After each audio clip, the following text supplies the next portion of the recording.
Assalamualaikum warahmatullahi wabarakatuh. Selamat siang kepada yang terhormat Bapak Dr. Andes Rapani MPD selaku pembahas dan selaku Kaprodi PGSD, yang terhormat Bapak Dr. Andes Maman Surahman MPD selaku pembimbing 1 dan pembimbing akademik, kepada yang terhormat Bapak Dr. Andes Sugiman MPD selaku pembimbing 2. Hari ini, Rabu 7 April 2021 pukul 13.00, insya Allah akan diselenggarakan ujian komprehensif saya sendiri dengan nama Saskia Agnesia, NPM 1613-053009, dengan judul Hubungan Intensitas Belajar dengan Hasil Belajar Matematika Peserta Didik kelas 6 SD Negeri. Seminar hasil saya kali ini berisikan 5 bab. Yang pertama, pendahuluan. Yang kedua, tinjauan pustaka. Yang ketiga, metode penelitian. Yang keempat, hasil penelitian dan pembahasan. Serta yang kelima, kesimpulan dan saran. Bab 1, pendahuluan. A. Latar belakang masalah. Intensitas belajar merupakan suatu hal yang mengenai durasi waktu, frekuensi kegiatan, kedisiplinan waktu belajar, serta keteraturan dalam belajar. Berdasarkan indikator dari intensitas belajar dapat dinilai menjadi pendukung dalam tercapainya tujuan pendidikan, di mana tujuan pendidikan salah satunya yaitu masyarakat Indonesia memiliki kecerdasan ilmu. Salah satu ilmu atau mata pelajaran yang wajib dipahami oleh masyarakat Indonesia yaitu mata pelajaran matematika. Salah satu penyebab nilai hasil pembelajaran matematika yang rendah yaitu matematika tidak diajarkan sesering mata pelajaran yang lain, dan dalam memahami konsep matematika yang dianggap sulit, kita harus memiliki keintensitasan yang tinggi dalam mata pelajaran tersebut.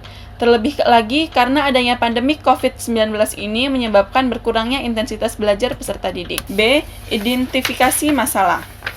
Berdasarkan latar belakang masalah yang telah peneliti uraikan, identifikasi masalah yang ada yaitu rendahnya hasil belajar matematika yang dimiliki peserta didik, yang kedua, kurangnya intensitas belajar peserta didik.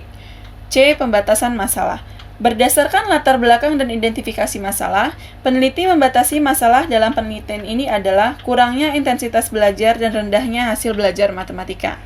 D. Rumusan masalah.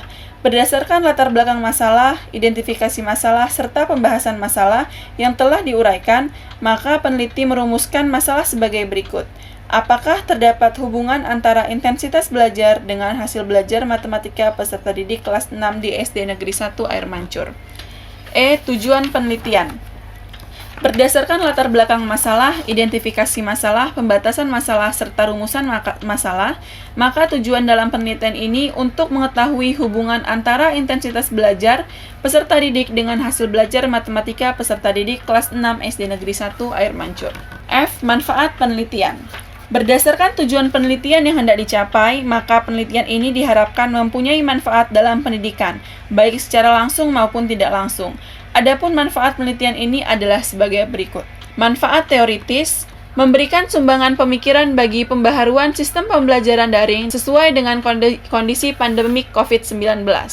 Yang kedua, sebagai bahan referensi pada penelitian selanjutnya yang berhubungan dengan intensitas belajar.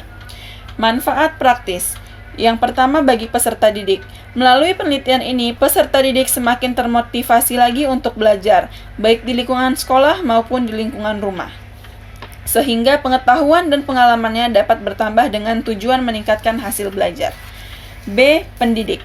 Bagi pendidik, penelitian ini berguna untuk memberikan informasi mengenai pentingnya intensitas belajar yang berkaitan dengan hasil belajar peserta didik. Bagi kepala sekolah, hasil penelitian ini diharapkan dapat dijadikan bahan masukan untuk meningkatkan pembelajaran di SD Negeri 1 Air Mancur. D.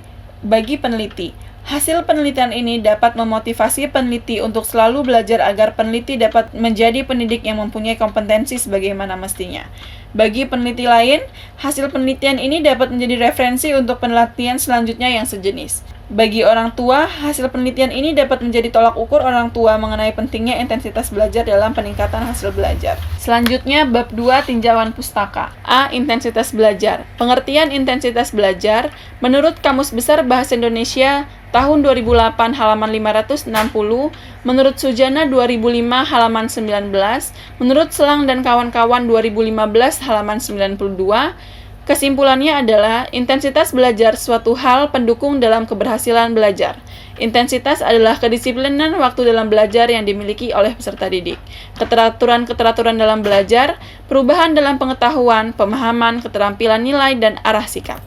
Selanjutnya, indikator intensitas belajar. Menurut Sujana tahun 2005 halaman 19 dan menurut Selang dan kawan-kawan 2005 halaman 20. Kesimpulan, indikator intensitas belajar peserta didik adalah durasi kegiatan, frekuensi kegiatan, kedisiplinan waktu dalam belajar, serta keteraturan dalam belajar. 3. Bentuk-bentuk intensitas belajar. Menurut Jamarah tahun 2002, halaman 10 sampai halaman 22, bentuk-bentuk intensitas belajar adalah belajar dengan teratur, kedua, disiplin dan bersemangat, ketiga, konsentrasi, yang keempat, pengaturan waktu, dan yang kelima adalah istirahat dan tidur. B. Hasil belajar. Pengertian hasil belajar. Menurut Susanto 2013 halaman 5, menurut Kunandar 2013 halaman 277, dan menurut Sujana 2009 halaman 3. Hasil belajar merupakan suatu perubahan tingkah laku untuk mengukur seseorang sudah belajar atau belum, dapat dilihat dari hasil belajarnya pada setiap ulangan harian. Selagi mau berusaha untuk belajar, maka individu tersebut akan mendapatkan suatu hasil dari belajar. 2. Faktor-faktor yang mempengaruhi hasil belajar. Menurut Daliono 2012 halaman 55, menurut Slameto 2010 halaman 54, menurut Jaali 2013 halaman 101. Faktor-faktor yang mempengaruhi hasil belajar baik dari dalam diri yang meliputi kesehatan, inteligensi dan bakat, perhatian, minat dan motivasi. Namun ada juga faktor dari luar diri yang meliputi lingkungan keluarga, lingkungan sekolah, serta lingkungan sosial masyarakat. 3. Macam-macam hasil belajar. Menurut Bloom dalam Nana Sujana tahun 2009 halaman 23 sampai 29, menurut Howard Kingsley dalam Sujana 2010 halaman 22, menurut Slameto 2003 halaman 275. Hasil belajar adalah perubahan yang didapatkan secara menyeluruh yang bukan tertuju hanya kepada satu aspek saja, melainkan meliputi kemampuan kognitif, afektif, serta psikomotorik. C. Matematika. Pengertian matematika SD. Menurut Susanto 2014 halaman 185, menurut Suwangsi dan Tiurlina 2010 halaman 3, dan menurut Badan Standar Nasional Pendidikan tahun 2006. Matematika adalah suatu ilmu yang tersusun dengan konsep-konsep yang bersifat abstrak yang didapat dari pengalaman secara rasional dengan penalaran melalui manipulasi bahasa matematika. 2. Tujuan pembelajaran matematika di SD. Menurut Permendiknas nomor 22 tahun 2006, menurut Susanto 2013 halaman 189, menurut Aisyah 2007 halaman 1 sampai 4. Tujuan matematika di SD yaitu untuk mengembangkan kemampuan abstraksi matematika peserta didik dalam hal menghitung dan menggunakan rumus matematika yang dapat digunakan dalam kehidupan sehari-hari. 3. Ciri-ciri pembelajaran matematika SD. Menurut Suwangsi 2006 halaman 25 sampai 26, menurut Suherman dan kawan-kawan 2006 halaman 55. Ciri-ciri pembelajaran matematika SD memiliki metode pembelajaran dengan mengkonkretkan apa-apa yang abstrak. Metode pembelajarannya seperti berbentuk spiral, di mana materi pembelajaran yang telah diajarkan dengan yang akan diajarkan saling berkesinambungan, memberikan pemahaman dari yang umum menuju yang khusus, dan pembelajaran matematika adalah pembelajaran yang bermakna konsep. D. Pembelajaran. Pengertian pembelajaran. Menurut Rusman 2012 halaman 21, menurut Surya dalam Kosasi 2013 halaman 21, serta menurut Al-Tabani 2014 halaman 19. Pembelajaran merupakan suatu proses interaksi yang terjadi antara pendidik dan peserta didik dalam suatu proses belajar dengan mengharapkan adanya perubahan tingkah laku peserta didik. Pembelajaran juga dapat diartikan sebagai bantuan yang diberikan pendidik agar dapat terjadi proses perolehan ilmu pengetahuan, penguasaan, kemahiran serta tabiat dan pembentukan sikap kepercayaan pada peserta didik. 2. Tujuan pembelajaran. Menurut Dahar dalam Kosasi 2013 halaman 28, menurut Bloom dalam Kosasi 2013 halaman 28, dan menurut Kosasi 2013 halaman 28. Tujuan pembelajaran adalah upaya membekali diri peserta didik dengan kemampuan-kemampuan yang bersifat pengalaman, pemahaman moral, dan keterampilan sehingga mengalami perkembangan positif. 3. Komponen pembelajaran. Menurut Zen dan kawan-kawan dalam Kosasi 2013 halaman 30, menurut Sumiati dan Asra 2009 halaman 3, dan menurut Rusman 2015 halaman 25 sampai 26. Komponen pembelajaran yang sangat penting dalam pembelajaran yaitu yang terdiri dari pendidik, peserta didik, materi pembelajaran, model pembelajaran, media pembelajaran, dan evaluasi pembelajaran. Hal tersebut sangat erat kaitannya dalam pembelajaran, karena pembelajaran merupakan hasil integritas dari beberapa komponen yang memiliki fungsi tersendiri agar tercapainya tujuan pendidikan. 4. Ciri-ciri pembelajaran. Menurut Kosasih 2013 halaman 26, menurut Hamalik 2012 halaman 65, dan menurut Siregar 2010 halaman 13. Ciri-ciri pembelajaran yaitu adanya kerjasama tim, memiliki rencana untuk mencapai tujuan yang akan dicapai, dilakukan secara sadar dan disengaja, pelaksanaannya terhendaki baik dari isi, waktu, proses, maupun hasil. Belajar.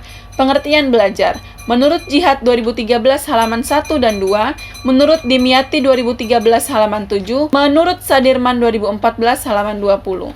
Belajar adalah suatu proses yang terdiri dari beberapa tahap, yaitu tahap informasi, tahap transformasi, dan tahap evaluasi. Serta melalui belajar dapat mengubah tingkah laku sebagai hasil dari latihan, baik menyangkut pengetahuan, keterampilan, maupun sikap dalam berinteraksi dengan lingkungan yang dialaminya sendiri. Tujuan belajar, menurut Daliono 2012 halaman 49, menurut Hamalik 2015 halaman 73, menurut Sardiman dalam Susanto 2014 halaman 40. Tujuan dari belajar banyak sekali manfaatnya. Tujuan itu juga tidak hanya ditujukan kepada peserta didik yang dijadikan sebagai objek untuk melihat hasil belajar peserta didik yang diukur ketercapaiannya. Ketika peserta didik telah selesai melakukan proses pembelajaran, kita juga dapat melihat apakah tujuan pendidikan sudah sesuai atau belum. Prinsip-prinsip belajar menurut Slameto 2015 halaman 27, menurut Suprijono 2009 halaman 4, dan menurut Jamarah 2011 halaman 95.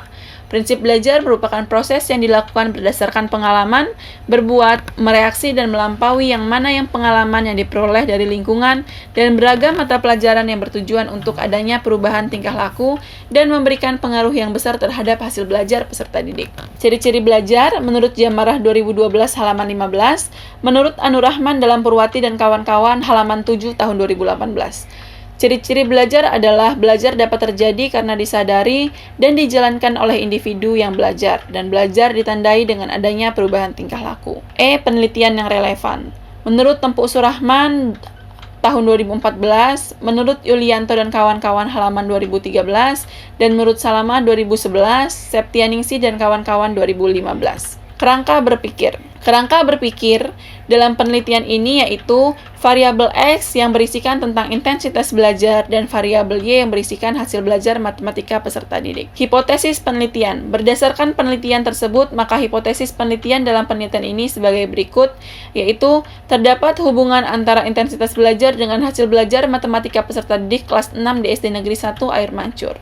Selanjutnya, metode penelitian. Metode dan desain penelitian. Jenis penelitian yang digunakan dalam penelitian ini adalah penelitian kuantitatif, yaitu dengan menemukan pembuktian atau pengujian secara ilmiah berdasarkan teori-teori, serta hipotesis menggunakan metode ex post facto korelasi. Desain penelitian ini digunakan untuk mengetahui hubungan antara variabel intensitas belajar dengan variabel hasil belajar. Waktu dan tempat penelitian.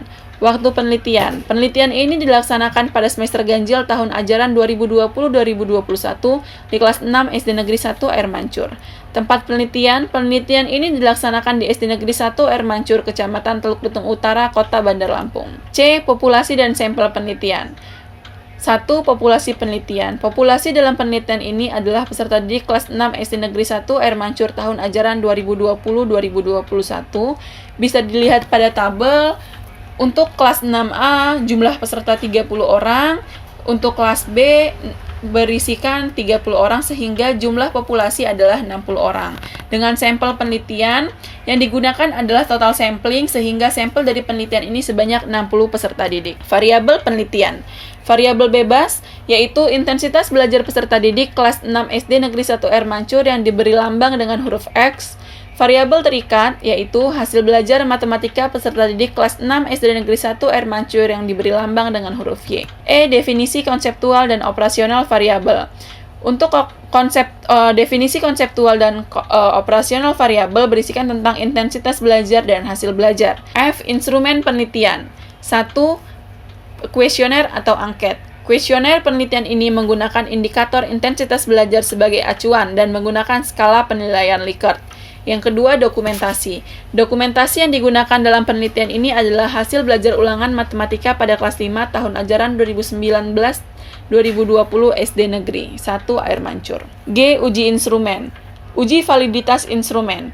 Metode validitas pada penelitian ini menggunakan korelasi produk momen dengan rumus seperti yang ada di tabel dengan keterangan RXY yaitu koefisien antara variabel X dan Y, N yaitu jumlah sampel, X yaitu skor item, Y yaitu skor total.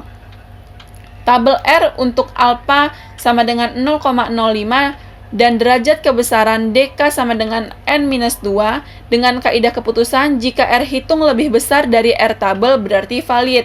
Sebaliknya, jika R hitung lebih kecil atau sama dengan R tabel berarti tidak valid. 2. Uji reliabilitas instrumen. Penelitian ini menggunakan rumus Alpha-Cronbach sebagai berikut seperti yang sudah dijelaskan pada tabel.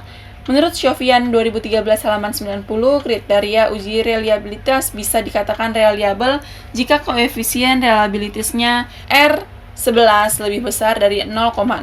Menggunakan kaidah reliabilitas Goldford dengan koefisien seperti yang sudah ada ditampilkan. H. Teknis analisis data. Uji prasyarat analisis data. A. Uji normalitas. Uji normalitas data pada penelitian ini menggunakan rumus C kuadrat dengan kaidah apabila X kuadrat hitung lebih kecil atau sama dengan dari X kuadrat tabel dengan alpha sama dengan 0,05 dinyatakan berdistribusi normal. Dan jika X kuadrat hitung lebih besar dari X kuadrat tabel maka berkontribusi tidak normal. B. Uji linearitas. Pengujian linearitas dilakukan untuk melihat apakah memiliki hubungan yang linier atau tidak dengan menggunakan uji F hitung. Dengan kaidah, jika F hitung lebih kecil atau sama dengan dari F tabel, artinya data berpola linier. Dan jika F hitung lebih besar atau sama dengan dari F tabel, artinya data tidak berpola linier. I. Uji hipotesis. Uji hipotesis ini menggunakan rumus korelasi produk momen dengan rumus yang sudah ditampilkan pada slide. Dengan kaidah korelasi produk momen dilambangkan dengan R yang memiliki ketentuan nilai R tidak lebih besar dari harga minus 1 lebih kecil atau sama dengan dari R, lebih kecil atau sama dengan dari 1. Apabila nilai R sama dengan minus 1, artinya korelasi negatif sempurna. Jika R sama dengan 0, artinya tidak memiliki korelasi. Dan jika R sama dengan 1, berarti korelasinya sangat kuat. Berdasarkan dari perhitungan rumus korelasi produk momen, dapat disimpulkan bahwa untuk tingkat kesalahan 5%, jika nilai R hitung lebih besar dibandingkan dengan nilai R tabel, atau R hitung lebih besar dari nilai R tabel, maka hipotesisnya yang diajukan dapat diterima. Bab 4. Hasil penelitian dan pembahasan. Gambaran umum lokasi penelitian. SD Negeri 1 Air Mancur berlokasi di Jalan W.R. Supratman, Teluk Betung Selatan, Kota Bandar Lampung. Sekolah ini berakreditasi B dan telah menerapkan kurikulum 2013, sehingga dapat mendukung penelitian ini. Yang pertama, visi misi SD Negeri 1 Air Mancur. Dengan visi, SD Negeri 1 Air Mancur memiliki visi menjadi sekolah terpercaya di masyarakat dengan lulusan yang berkualitas dan mencerdaskan anak bangsa dengan berisikan iman dan takwa. B. Misi. Perwujudan visi SD Negeri 1 Air Mancur dilakukan dengan membentuk misi dengan melaksanakan 10K, yaitu ketakwaan, ketertiban, keamanan, kebersihan, keindahan, kekeluargaan, kesehatan, kecerdasan, kesopanan, dan kemandirian. 2. Tujuan SD Negeri 1 Air Mancur. Pembelajaran dan program pendidikan SD Negeri 1 Air Mancur yang dilaksanakan untuk menghasilkan setiap lulusan dengan ciri sebagai berikut. Yang pertama, siswa beriman dan bertakwa kepada Tuhan Yang Maha Esa dan berakhlak mulia. Yang B. Siswa sehat jasmani dan rohani. C. Siswa memiliki dasar-dasar pengetahuan, kemampuan, dan keterampilan untuk melanjutkan pendidikan ke jenjang yang lebih tinggi. D. Mengenal dan mencintai bangsa, masyarakat, dan kebudayaan. E. Siswa kreatif, terampil, dan bekerja untuk dapat mengembangkan diri secara terus-menerus. 3. Situasi dan kondisi sekolah. Identitas sekolah. Nama SD Negeri 1 Air Mancur, NPSN 1087329 dengan akreditasi B di Provinsi Lampung, Otonomi Daerah Bandar Lampung, Kecamatan Tanjung Karang Selatan, alamat Jalan W.R. Supratman, Kecamatan Tanjung Karang Selatan, kode pos 35151, tahun berdiri pada tahun 1977. Proses belajar dan pembelajaran. Proses pembelajaran dilakukan mulai pukul 7.15 waktu Indonesia Barat sampai 10 waktu Indonesia Barat untuk kelas 1 dan kelas 2, dan pukul 7.15 waktu Indonesia Barat sampai 13 waktu Indonesia Barat untuk kelas 3 sampai dengan 6. B. Pelaksanaan penelitian. 1. Persiapan penelitian. Pertama, penelitian pendahuluan pada tanggal 15 Juli 2020. Selanjutnya, peneliti membuat instrumen penelitian berupa angket. Selanjutnya, peneliti mengadakan uji coba instrumen di SD Negeri 2 Air Mancur pada tanggal 14 Januari 2021 secara daring dengan membagikan instrumen melalui grup WhatsApp. Yang selanjutnya, peneliti menghitung uji coba instrumen dengan uji validitas. Selanjutnya, peneliti melaksanakan penelitian di SD Negeri 1 Air Mancur pada tanggal 21 Januari 2021 secara daring dengan membagikan instrumen melalui grup WhatsApp. Selanjutnya, peneliti menghitung uji instrumen dengan uji reliabilitas. Selanjutnya, peneliti mengkorelasikan hasil uji coba reliabilitas dengan nilai tabel R product moment. Selanjutnya, hasil uji validitas dan reliabilitas variabel X. Berdasarkan uji validitas angket intensitas belajar, diketahui bahwa dari instrumen yang peneliti gunakan yang memuat 28 item pernyataan dan semuanya dinyatakan valid. Dilakukan perhitungan uji reliabilitas instrumen menggunakan rumus korelasi Alpha-Cronbach. Selanjutnya, hasil perhitungan uji reliabilitas dari rumus korelasi Alpha-Cronbach dikonsultasikan dengan nilai tabel R product moment. Selanjutnya, koefisien reliabilitasnya R11 lebih besar dari 0,6 sehingga diketahui bahwa R11 yaitu 0,991 lebih besar dari R tabel yaitu 0,6 dan instrumen dinyatakan reliable. 3. Pelaksanaan penelitian. Pengumpulan data dilaksanakan di SD Negeri 1 Air Mancur pada tanggal 21 Januari 2021 di kelas 6. Penelitian ini dilakukan dengan menyebarkan angket intensitas belajar secara daring melalui grup WhatsApp Messenger kepada responden sebanyak 60 peserta didik. Pengambilan data penelitian. Pengambilan data dilakukan sebanyak 1 kali via online. Sedangkan untuk data hasil belajar pada pembelajaran matematika, peneliti menggunakan nilai ulangan tengah semester peserta didik kelas 6 SD Negeri 1 Air Mancur. Data tersebut didapatkan dari dokumentasi pendidik kelas 6 saat peneliti melaksanakan penelitian pendahuluan pada tanggal 15 Juli 2020. C. Data variabel penelitian. 1. Data intensitas belajar. Dari diagram di bawah ini dapat disimpulkan bahwa dari 60 peserta didik, ada 11 peserta didik yang intensitas belajarnya dalam kategori sangat baik dengan persentase 18%. Terdapat 9 peserta didik intensitas belajarnya dalam kategori baik dengan persentase 32%. Terdapat 8 peserta didik intensitas belajarnya dalam kategori cukup dengan persentase 30%. Terdapat 8 peserta didik intensitas belajarnya dalam kategori kurang dengan persentase 13%. Dan 4 peserta didik intensitas belajarnya dalam kategori sangat kurang dengan persentase 7%. Sehingga dapat disimpulkan bahwa kecenderungan intensitas belajar peserta didik kelas 6 SD Negeri 1 Air Mancur dalam kategori baik. 2. Data hasil belajar. Berdasarkan hasil penghitungan kategori hasil belajar, diperoleh data bahwa 7 peserta didik dengan persentase 12% dengan hasil belajar sangat baik, 16 peserta didik dengan persentase 27% dengan hasil belajar baik, 27 peserta didik dengan persentase 45% dengan hasil belajar cukup, serta 7 peserta didik dengan persentase 12% dengan hasil belajar kurang, dan 3 peserta didik dengan persentase 5% dengan hasil belajar sangat kurang. Apabila dirinci lebih lanjut antara intensitas dengan hasil belajar peserta didik, diperoleh data sebagai berikut. Hasil analisis data penelitian. 1. Hasil uji prasyarat analisis. A. Hasil uji normalitas. Pada penelitian ini, uji normalitas dilakukan pada kedua variabel yang akan diteliti dengan menggunakan uji one sample Kolmogorov-Smirnov test dengan bantuan program Microsoft Excel.